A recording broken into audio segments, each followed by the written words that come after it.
Hello, noble ones. Welcome back to my channel. This is the Metatron speaking. There is someone here speaking about the ancient Romans. Of course, that summons me, whether you like it or not. Anyways, this is Language Jones. We've already done a reaction video a while ago. It's been a long time. Very good channel. If you like linguistics and a lot of like very in-depth professional discussions and an overall very knowledgeable approach to language learning, then you should absolutely check him out. In fact, I'm going to like the video before watching because I imagine it's going to be great. Or not. Maybe he's just going to botch the job for first time ever, and he's going to do it with Latin. I doubt it, though. No one alive has ever... We have no audio recordings of the ancient world. No one alive has ever heard a Roman speak or a... You're wrong. Let me prove you wrong. Let me prove you wrong, Professor. Here you are. 3, 2, 1... Lorica segmentata est ipsissimum genus loicae quod repente in mentem venit quando cunque cogitemus de militibus Romanis.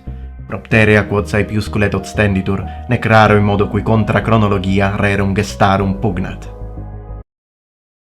Proto-Indo-European hunter tell a story.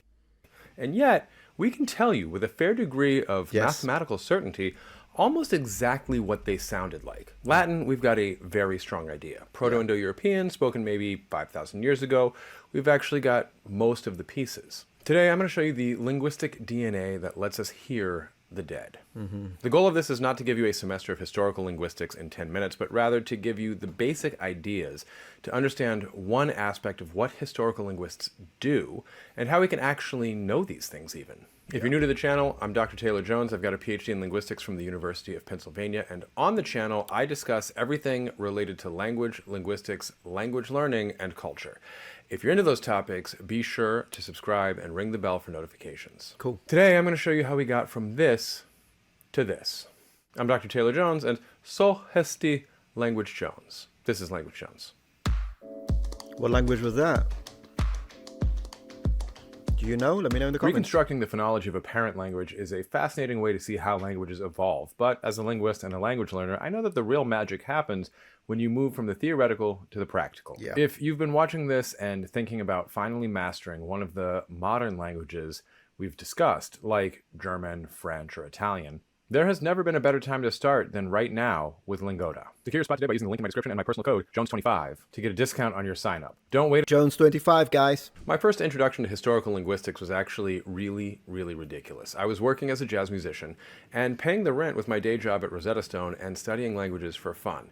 I ended up buying a book by Frederick Bodmer called The Loom of Language, an approach to the mastery of many languages.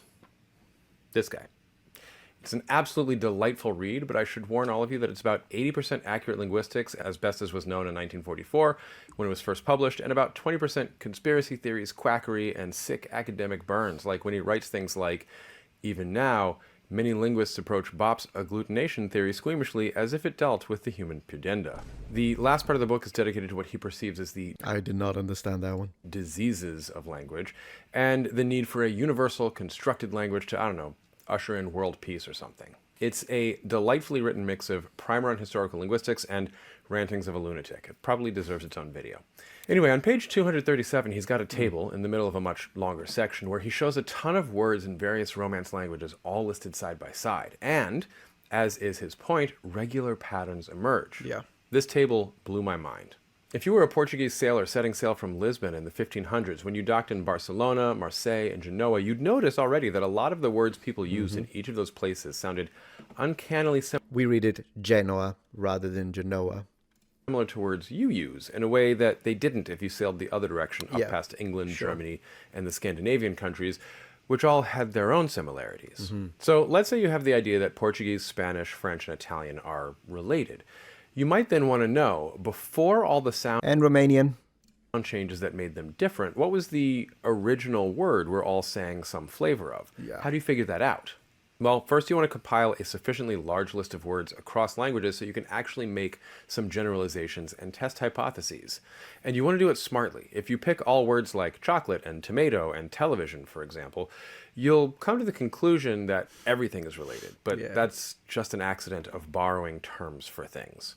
Is it an accident, though? I guess it's a result of cultural influence rather than an accident. That's me being particularly pedantic, which is my middle name. massive announcement. Check this out. You're gonna love it. As many of you know, or at least I think you know, I've been writing a book, my new journey into becoming an author. I've mentioned this on a few videos and on X, but this book was indeed crowdfunded. Now, any person who has donated or will donate to the crowdfunding will receive a full audiobook, and this is crowdfunding exclusive. So, as a way to say thank you to the people that have donated and supported my dream of becoming an author, if you have a minimum of $5 donation, you will receive the entirety of the audio file of the book, recorded by me with my voice, no AI involved, as a crowdfunding exclusive reward. This applies retroactively, so for all 262 donors that I've had so far, you'll get this, and anyone who decides to donate $5 or more, thank you very much, never expected, always appreciated, then you will be guaranteed a audio file of the book by the end of the crowdfunding campaign. Important, once the crowdfunding campaign is over, this audiobook version will not be made for sale. So this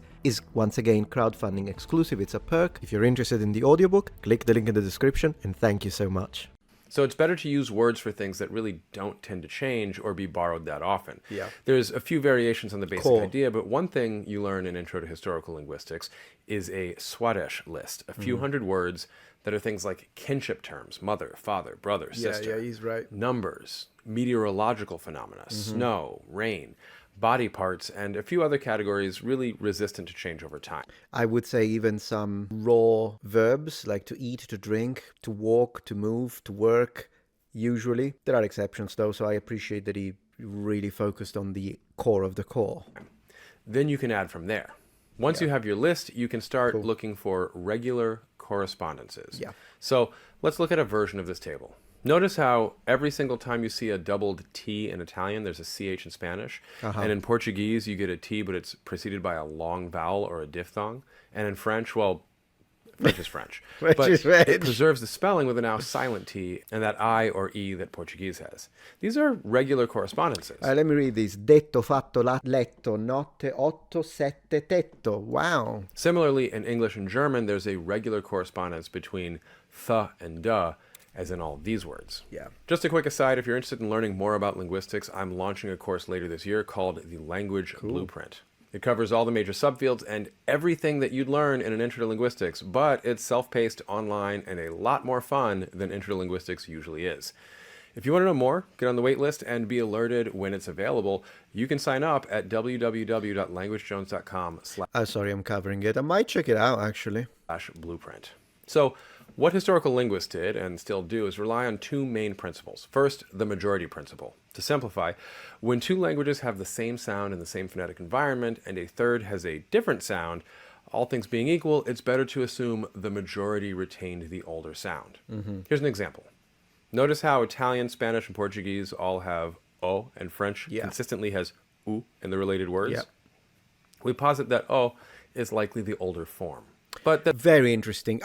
So I was not expecting him to start with this because, of course, you use this after you look at what you've got in Latin, like in the written form, in the literary production, in the surrounding cultures, and all those type of aspects, and even more so when ancient Romans tell us what something sounded like for instance, when they complain about how barbarians pronounce the M at the end of words, which kind of tells us the idea that the M is not pronounced the way we do today, like in Italian, and more like, I think in this sense, it's nasalized, by the way.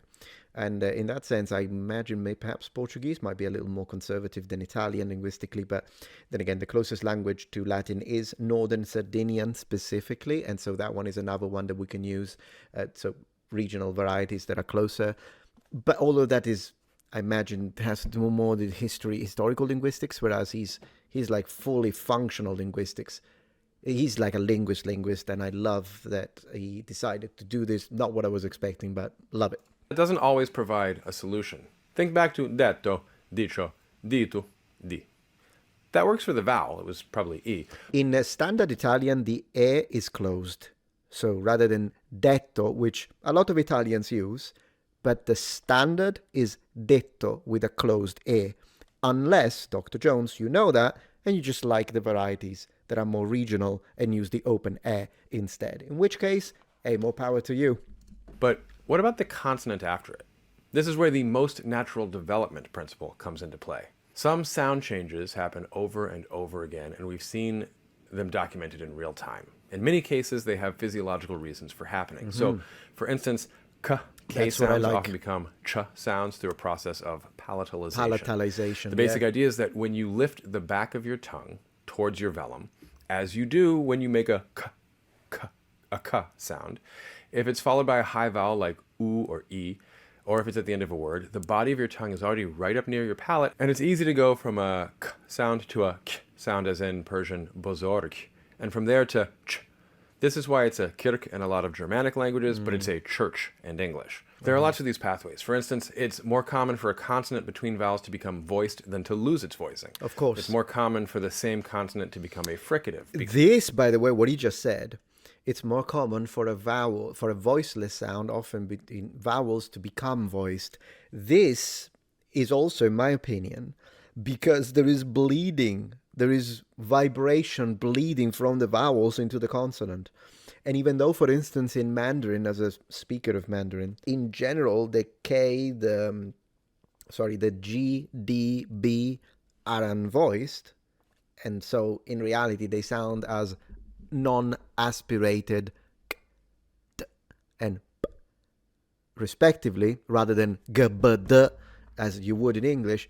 I swear, when they speak fast, there are plenty of Mandarin speakers that absolutely voice them. Usually happens in the middle of a word, or in the middle of a sentence, rather than at the beginning. So, 大学is a ta, not a da. Okay, it's a ta, 大学. However, if it's in the middle, it's going to be a D. I don't even care. I will die on that hill. Because we're just kind of gesturing at the consonant in quick speech. It's more common for consonants at the end of a word to lose voicing. And there's common pathways. S almost always becomes H. H almost always disappears given a long enough time frame. T becomes S and then does that whole pathway, or a glottal stop and then disappears eventually. These changes are... For those who don't know, the glottal stop, a good indication would be the cartoon sound. Uh-oh, that's a glottal stop. So when you say British water, that's a glottal stop. Isn't it fascinating, by the way, Dr. Jones, if you watch this, isn't it hilarious how, while it's still a glottal stop, because the examples of glottal stops that I've just given are different. Like if you say water, you don't sound very educated, do you? But if you say network, you do. They're both glottal stop. What's going on? And in my opinion, British, rather than British, you're British, it still makes you sound sophisticated. But if you got a lighter, doesn't. So, what's it all about? You tell me. Things that happen naturally over time as children acquire the language from generation to generation. Okay. And yes, that palatalization process is why we all say generation and not generation. I'm not going to do all the work, but the idea behind solving that Romance language problem is an interesting one about... It's interesting because it can vary regionally. I say tuna because I picked it up in England, but Americans say tuna. I say YouTube rather than YouTube. Tuesday rather than Tuesday. One is palatalized, one is not. So it's still happening, even now. It's not just a matter of ancient language, not that that's what he's saying. I'm adding onto it. It's still ongoing, and it might continue. Do you say module or module? Do you say soldier or soldier? That's palatalization, and there are some elements of palatalization, like church, that now they are ubiquitous, but perhaps were regional. Isn't that interesting? Timing. Italian has a doubled consonant, and Spanish and Portuguese have a long vowel. And with more data, we see some interesting patterns. Italian's two T's is often PT in Romanian, where notte corresponds to noapte. Forgive my pronunciation. Now, the high vowel thing gives us a clue, and ultimately a reconstruction of Proto-Romance posits something that looks like noct. And the thing is, we know that Portuguese, Spanish, French, and Italian are actually related because not only do we know the history, that they were all subjugated by the Roman Empire, and hence the term Romance languages, but we also know what the parent language was like because we have a lot of documents from that language. So we can check our work. Yeah. One cool thing is that the process of reconstruction can help us figure out exactly how Latin sounded. So we know that nobody was saying Cicero and Caesar, but rather course. Cicero and Kaiser. But the crazy thing about Cicero and Caesar, but Yeah, rather of course. Cicero and Kaiser. Kikero, I'm okay with it because they're all short vowels, so there is no phonemic vowel length necessarily. Okay, so you stressed it right here, but it is Caesar, Caesar. I do not think it's a z like you did. I think that's incorrect. I don't think the Romans would have vibrated this one. I think it would, not only that, but I would also add that the majority of S's, at least at the end of words, were going to be sh sounds. And so that might have been the case here, but even if it's not, then it's a full frontal. Caesar, Caesar is how I think would have been pronounced. I do appreciate, though, that he didn't say Kaiser, because some people do, and I was in archaic Latin, but classical Latin, it's I.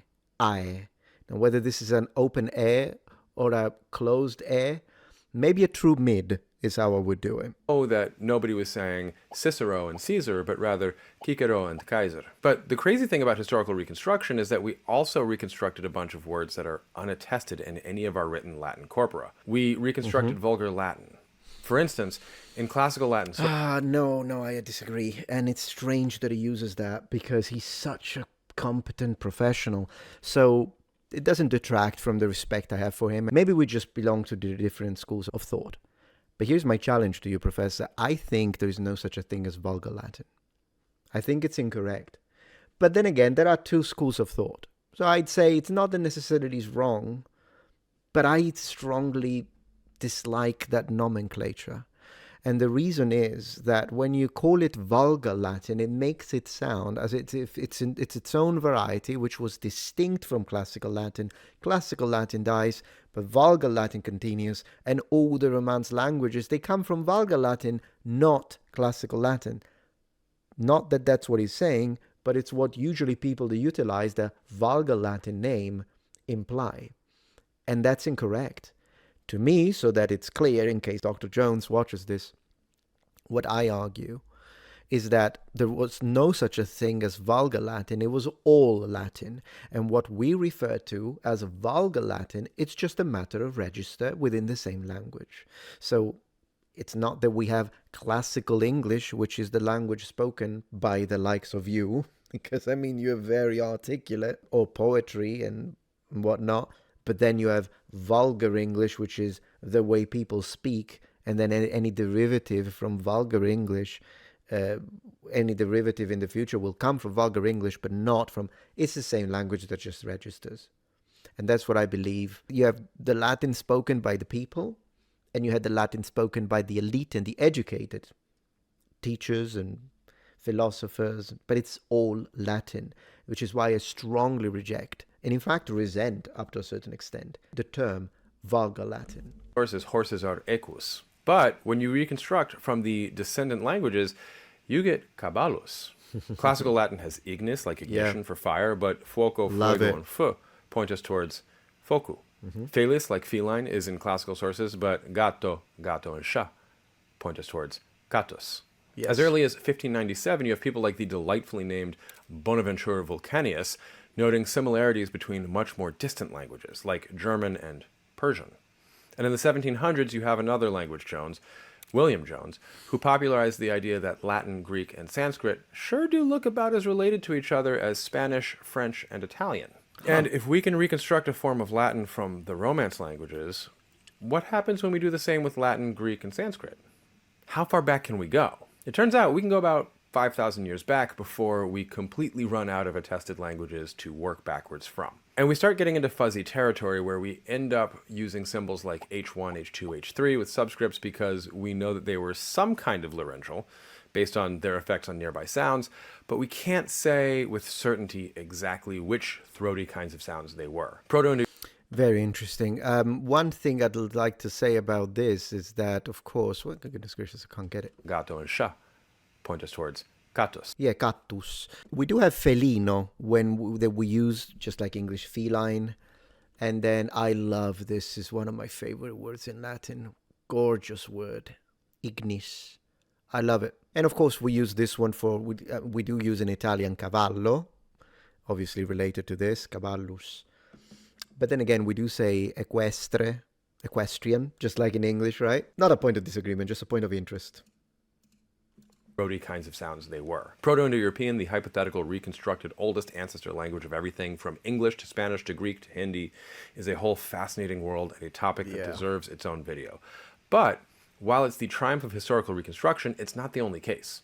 I know linguists who work on historical reconstruction of the parent languages of Austronesian languages, for instance, or Bantu languages, or Semitic languages. Fascinating. The key that I want you to leave this video understanding is that linguists don't do etymology by just saying, oh, that looks like this, and this makes me think of that, and so on and so forth.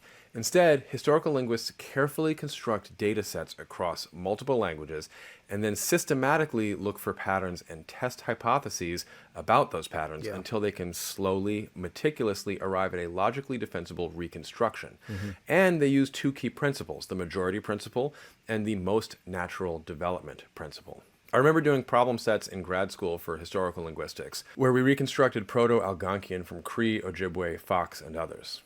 Fun aside, the professor did not get why some of the students kept asking, what does the fox say? What does the fox say? But once you've done that, you really can't ever go back to Sudoku. If you like what I'm doing with the channel, you can support it on YouTube with super thanks or over on Patreon at patreon.com/languagejones. Please leave a comment. They're great for the algorithm, and subscribe if you haven't already. Very cool. Thank you for the video, Dr. Jones. Very much appreciated. And there was one more thing I wanted to say. Let me see. Oh, yeah. It's the fact that don't you hate it, and people watching, number ones, when you make a video about classical Latin pronunciation, and then you've got people in the comments telling you, we can't know, there was no recording. And I'm like, you just demonstrated the depth of your ignorance, and yet you've got to point the finger and laugh. Ignorance and arrogance, they often go hand to hand. Anyways, thank you, Dr. Jones. Very interesting video. Very much appreciated. Go subscribe, check him out. There's a lot of good content on his channel. And thank you for watching.